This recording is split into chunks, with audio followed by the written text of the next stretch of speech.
Today we are reading Chapter 13, The Great Accordion Concert. This is by Peg Carrot. After Peg regains movement, she is transferred to Sheltering Arms, a rehabilitation hospital.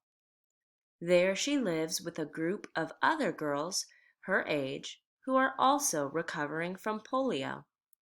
Peg begins to use a wheelchair and works hard in physical and occupational therapy to get stronger so that she can walk and move easily again.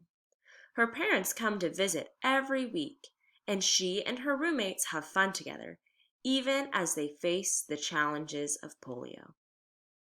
Although I had not yet mastered the fine art of moving the pile of marbles from spot to spot with my toes, I received a new challenge in OT. I was going to learn to play the accordion. Certain muscles of the arms and hands are used when pushing an accordion in and out, and it happened that I needed help with those particular muscles. The Sheltering Arms owned an accordion, and Miss Ballard knew I'd had 2 years of piano lessons. She said the accordion was the perfect exercise for me. From my very first attempt, I hated the accordion. It was heavy and awkward, and pushing it in and out made my arms ache. The trick of playing a melody on the keyboard with one hand, pushing the proper chord buttons with the other hand, and at the same time pushing and pulling on the accordion itself was completely beyond me. It would be easier if you asked me to juggle and tap dance at the same time, I said. You just need practice, Miss Ballard replied. Try a little longer. I did try, however. Even when I got the correct right-hand note with the proper left-hand chord and pushed air through the bellows at the same time, I didn't care for the sound. I had never liked accordion music, and my efforts during OT did nothing to change my mind. When my parents heard about the accordion, Mother said, "What fun! You've always loved your piano lessons." "That's different," I said. "I like the way a piano sounds." "You already know how to read music," Dad pointed out. "You will master the accordion in no time." I insisted I would never be adept on the accordion, and Dad kept saying it would be a breeze. I finally said, "Why don't you play it if you think it's so easy?" "All right, I will," said Dad, and off he went to the OT room to borrow the accordion. He came back with the shoulder straps in place and an eager look on his face. My dad played piano by ear, so he didn't need sheet music. Even so, the sounds he produced could only be called squawks and squeaks. He pushed and pulled. He punched the buttons. He grew red in the face. Beads of perspiration popped out on his bald spot. Something vaguely resembling the first few notes of Beer Barrel Polka emerged from the accordion, but they were accompanied by assorted other sounds, none of which could be called musical. We girls covered our ears, made faces, and booed. We pointed our thumbs down. Mother laughed until tears ran down her cheeks. Finally, Dad admitted defeat. Temporary defeat. "I'll try again next week," he said. "Meanwhile, I want you to keep practicing." "It will sound just as terrible next week," I said, but I agreed to work on my accordion technique a while longer.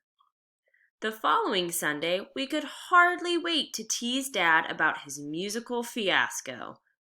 "When do we get the accordion concert?" Renee asked the minute my parents arrived. "Wait!" exclaimed Alice. "I want to put in my earplugs." We teased until Dad reluctantly agreed to try it again. We snickered and tee-heed as he brought the OT accordion into the room. He sat on a chair and carefully adjusted the straps. "Quit stalling," I said. "What's the rush?" said Renee as she put her fingers in her ears. Dad began to play. Instead of squeaks and squawks, he played Beer Barrel Polka flawlessly from start to finish. Our jaws dropped. We gazed at him and at each other in astonishment. When he finished the song, our questions exploded like a string of firecrackers. How did you learn to play? Who taught you? Where did you get an accordion? He simply smiled while Mother applauded. Then they told us the whole story. He had rented an accordion from a music store and practiced every spare second in order to surprise us with his concert. "Can you play any other songs?" I asked. "It took me all week to learn that one," Dad said. "And he stayed up until midnight every night practicing," Mother added. After that, I didn't dare complain about my accordion sessions. I never did get as good at it as Dad, got in just 7 days, but I managed to produce a few recognizable tunes, and the effort did help strengthen my arm muscles and my fingers. Now, you need to go ahead and get your reading notebook out. Not the Amplify one with the pear, but just your reading notebook that has blank pages with lines on it. If you need some time to pause it or to find it, go ahead and pause the video. Once you have your reading notebook, I want you to answer this question.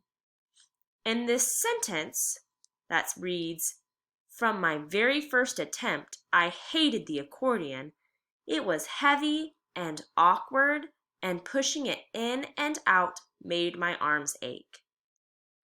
What words does the author use to describe the accordion? Listen to the sentence again. It was heavy and awkward, and pushing it in and out made my arms ache.